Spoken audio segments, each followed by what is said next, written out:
నమస్తే మిత్రులారా, నేను మీ శ్రీనివాస్ చౌహాన్ అడ్వకేట్. మిత్రులారా, మైనర్ బాలుడు తల్లిదండ్రులు విడిపోయిన సందర్భంలో తండ్రి వద్దే ఉండవచ్చా? So Gujarat high court criminal appeal number 2780/2025 అనే కేసులో చాలా స్పష్టమైనటువంటి తీర్పునిచ్చింది.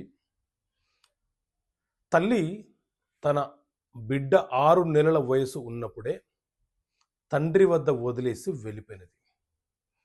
ఆ బిడ్డ తండ్రి వద్దే పెరిగాడు, తండ్రి వద్దే ఉంటూ చదువుకుంటున్నాడు.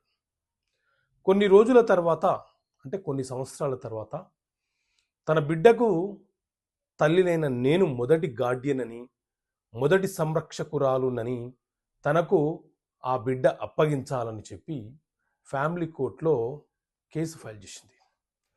సో దీని మీద విచారణ జరిపినటువంటి ఫ్యామిలీ కోర్టు బిడ్డ మానసిక స్థిరత్వము, బిడ్డ తండ్రితో కలిగి ఉన్నటువంటి అనుబంధాన్ని గుర్తు చేసుకొని ఆ బిడ్డ తండ్రి వద్దే ఉండడానికి ఆసక్తి చూపిస్తున్నాడని చెప్పి ఆమె ఫైల్ చేసినటువంటి కేసుని డిస్మిస్ చేసేసింది.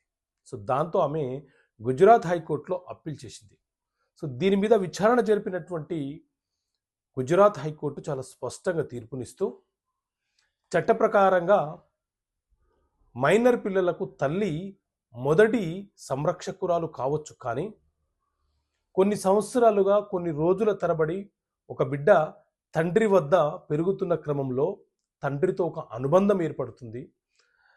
ఆ బిడ్డ యొక్క మానసిక స్థిరత్వాన్ని దెబ్బతీసే అవకాశము న్యాయస్థానానికి లేదని, ఆ బిడ్డ తండ్రి వద్దనే ఉంటాడని కింది న్యాయస్థానం ఏ రకంగా అయితే తీర్పునిచ్చిందో ఆ తీర్పుని సమర్థిస్తూ వాళ్ళు వేసినటువంటి అప్పీల్ని న్యాయస్థానము తిరస్కరించడం జరిగింది.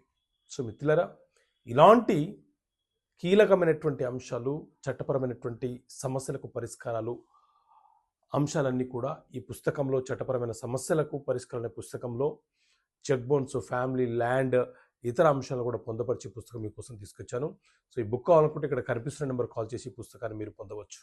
ఓకే మిత్రులారా, థ్యాంక్ యూ. జై హింద్.